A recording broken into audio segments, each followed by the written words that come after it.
Halo semuanya, di video ini kita akan mencari momen resultan di titik O dengan adanya pembebanan sebagaimana terlihat pada gambar ini. Maka untuk mencari momen resultan di titik O ini, acuan kita adalah titik O di sekarang di sini. Acuan kita adalah rumus dari momen resultan itu sendiri itu sama dengan sigma F dikali dengan D. Dan F dikali dengan D itu adalah rumus dari momen itu sendiri. Jadi semua momen kita jumlahkan di titik O. Itulah arti dari momen resultan. Dan F dikali dengan D ini harus tegak lurus. Jadi jarak dengan gaya itu harus tegak lurus. Arah perputaran momen berlawanan arah jarum jam positif dan searah jarum jam negatif. Ini adalah kesepakatan di awal, atau boleh searah jarum jam positif dan berlawanan arah jarum jam negatif. Tapi nanti harus konsisten di dalam melakukan perhitungan. Dalam perhitungan yang kita lakukan di sini, kita mengikuti ini. Berlawanan arah jarum jam positif dan searah jarum jam negatif. Untuk menyelesaikan ini, batang tadi yang bentuknya agak besar seperti ini, boleh kita sederhanakan menjadi bentuk garis. Garis seperti ini, sehingga akan lebih mudah kita melihat posisi dari si gaya itu sendiri terhadap jarak-jaraknya. 200 Newton, ini jaraknya, yang 100 Newton ada di sini, dan 400 Newton di sini, dan jaraknya terlihat lebih sederhana. Maka kalau udah seperti ini, kita bisa mencari momen resultan di titik O dengan meninjau masing-masing gaya. Kita meninjau gaya yang 200 Newton ini. Karena ini adalah miring, berarti kita harus ubah dulu dia terhadap vertikal dan terhadap horizontal. Kita uraikan yang miring ini secara vertikal dan secara horizontal. Caranya adalah kita tarik dulu garis dari sini, kemudian kita tarik garis ke sini di titik pertemuannya. Nah, ini adalah pengaruh gaya 200 Newton ini terhadap sumbu X. Berarti kita tulis di sini Fx. Kemudian kita tarik garis lurus dari sini sampai ke pangkalnya ini, dan kita tarik garis gaya dari titik origin sampai dengan titik pertemuan. Nah, ini adalah Fy.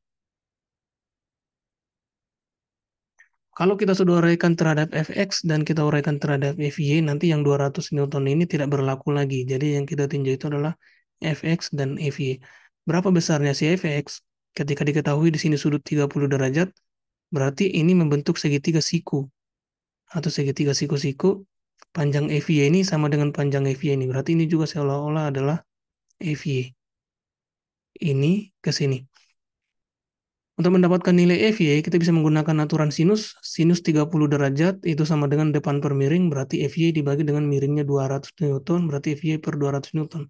Kali silang, karena sinus 30 itu sama dengan per 1. Kali silang nanti dapat Fy 100 Newton. Kemudian untuk mendapatkan nilai Fx, kita pakai kosinus. Kosinus 30 derajat itu adalah samping per miring. Sampingnya 30 derajat itu adalah Fx. Berarti Fx dibagi dengan 200 Newton. Miring itu adalah garis panah 200 Newton. Maka kita selesaikan, kosinus 30 derajat sama dengan Fx dibagi dengan 200, kosinus 30 itu setara dengan per 1, kita kali silang, Fx dikali 1 adalah Fx, itu sama dengan 200 Newton dikali dengan kosinus 30. Hasilnya adalah Fx itu sama dengan 172 Newton. Maka kita sudah mendapatkan nilai dari si Fy itu adalah 100 Newton. Dan nilai dari si Fx ini itu adalah 172 Newton. Nah, yang 200 Newton ini tidak perlu kita tinjau lagi untuk mendapatkan momen di titik O. Oleh karena itu, sekarang kita selesaikan, karena sudah nggak ada lagi yang miring di sini. Momen resultan di titik O sama dengan sigma F dikali dengan D. Berlawanan arah jarum jam positif, searah jarum jam negatif. Momen di titik O akibat Fy, yang Fy ini jarak yang tegak lurusnya terhadap titik O adalah 1 meter. Maka dia akan memutar di titik O berlawanan arah jarum jam. Nilainya positif. Kita tulis Fy dikali dengan jaraknya adalah 1 meter. Momen di titik O akibat Fx itu adalah 0 karena dia tidak memiliki jarak yang tegak lurus terhadap O ini. Karena garis panahnya Fx ini itu kalau dipanjangkan melewati titik O, maka dia 0 dikali dengan 0. Momen di titik O akibat 100 Newton, kalau panah ini kita panjangkan, dia akan melewati titik O. Artinya dia tidak memiliki jarak yang tegak lurus, berarti nilainya juga 0. Momen di titik O akibat 400 Newton ini, jadi kalau panah 400 Newton ini seolah-olah kita panjangkan sampai ke atas, maka yang tegak lurusnya adalah dari titik O ini sampai dengan titik O ini. Kita jumlahkan jaraknya 1 meter tambah 1,5 meter. Ini ke sini itu adalah 1 meter. Lihat di sini. Berarti totalnya adalah 1 ditambah 1,5, 2,5 ditambah 1 adalah 3,5 meter. Arah perputarannya kemana? Lihat ini arah panahnya ke bawah. Maka dia akan memutar di titik O searah jarum jam. Besarnya adalah negatif. Dikali 3,5 meter. Kita selesaikan. Fy tadi nilainya adalah 100, berarti 100 Newton dikali 1 meter ditambah 0 ditambah 0 dikurang 400 dikali dengan 3,5 itu adalah 1.400 Newton meter. Ini 100 Newton kali 1 meter adalah 100 Newton meter dikurang 1.400 itu adalah negatif 1.300 Newton meter. Maka momen kita adalah momen resultan di titik O adalah negatif 1.300 Newton meter dengan arah panahnya searah jarum jam. Karena dia negatif. Maka demikian untuk mencari momen resultan di titik O. Jadi intinya perhatikan apakah ada gaya yang miring. Kalau misalnya dia miring harus kita uraikan secara horizontal dan secara vertikal.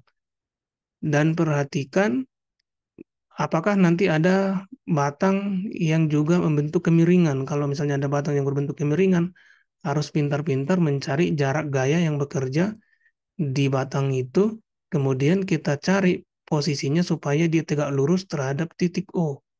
Atau misalnya kalau tidak tegak lurus, kalau dia segaris, berarti momennya adalah 0. Ingat aturan transmissibility? Semisal di sini ada gaya seperti ini, maka besar gaya di sepanjang garisnya ini itu adalah sama. Ini misalnya saya panjangin lagi di sini, itu adalah besarnya sama. Di sini misal F, di sini juga F. Di sini juga F. Dan arah panahnya sama ya. Kalau saya panjangin lagi di sini, itu juga F. Besarnya sama semua. Jadi besar gaya di sepanjang garis panah besarnya sama. Sesuai dengan aturan transmissibility dalam prinsip dasar mekanika teknik.